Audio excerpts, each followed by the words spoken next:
Welcome to GP Bullhound's Tech Thoughts. Today is the 7th of May, and we are here with Inge Heydorn and Johan Roslund for our weekly market roundup. In today's episode, they will cover this week's learnings with a focus on e-commerce and gaming. Over to them. Let's start with the market. The market is really, really strong, even if it doesn't feel like that way when you're focusing on tech. In tech, you're getting hit or back and forth by the market really not liking tech for the moment, and especially growth tech names and the high valuation name techs. We wrote a weekly letter this week, and we highlighted the fact that we think we're getting close to the bottom now in the dislike of these type of stocks. They have been hampered quite severely, and we think we're going to see a recovery in tech relative to the market quite soon.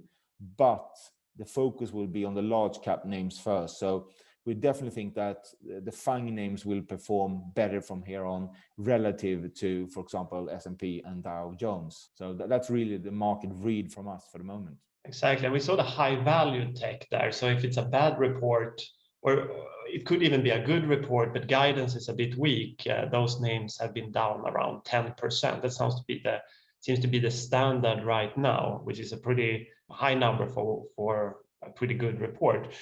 But the learnings this week, should we start with e-commerce and maybe the Etsy report again? Yes, and it's quite an interesting report because the takeaway from the market for the moment has been that e-commerce has continued to be very, very strong in Q1, which they also stated, but that is an ongoing strength.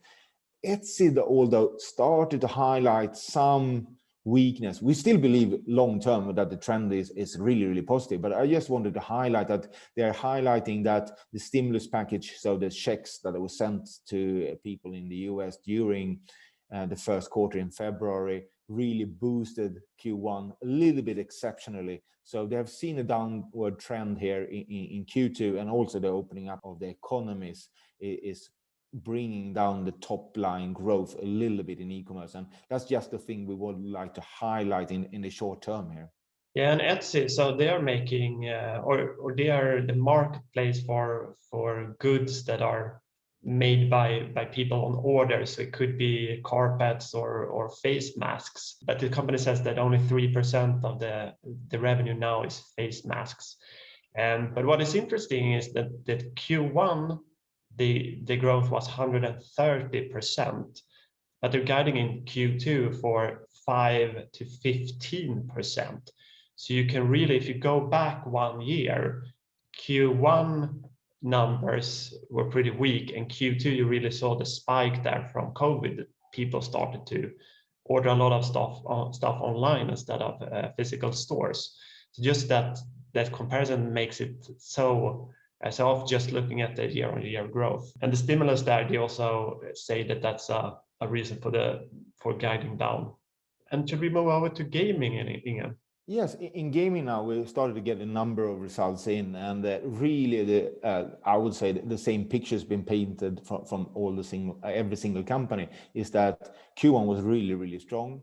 Q2 will be strong, but it will be down a little bit, single digits year over year, due to the fact that we had a massively strong Q2 last year. And then we will have recovery in Q3 and recovery in Q4. So really Q2 will be the exception for this year, with a little bit of negative growth and then back to growth Q3, Q4. So that's clearly stronger than I think most people had expected, and quite bullish for the marketplace.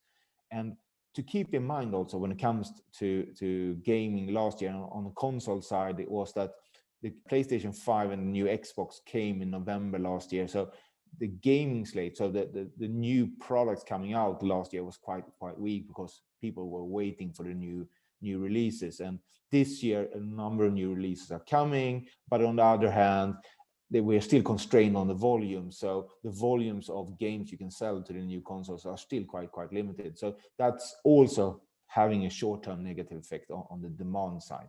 And the largest growth area within gaming is mobile gaming, and there free-to-play is taking a bigger and bigger part. And monetizing free-to-play, you do it often by microtransactions, in-game purchases, or you do it through ads, and then you can do it almost completely free for the player. But when it comes to ads, and we have talked about that a lot before, Apple is making it more complicated to get information who is playing the game by not allowing other apps to share data without a consent. But this also makes a lot of large game companies think about building their own networks, ad networks.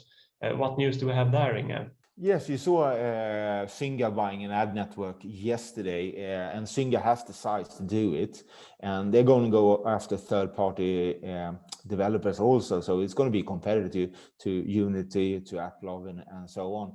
And I think this is just the first step. I think we're going to see much more of this.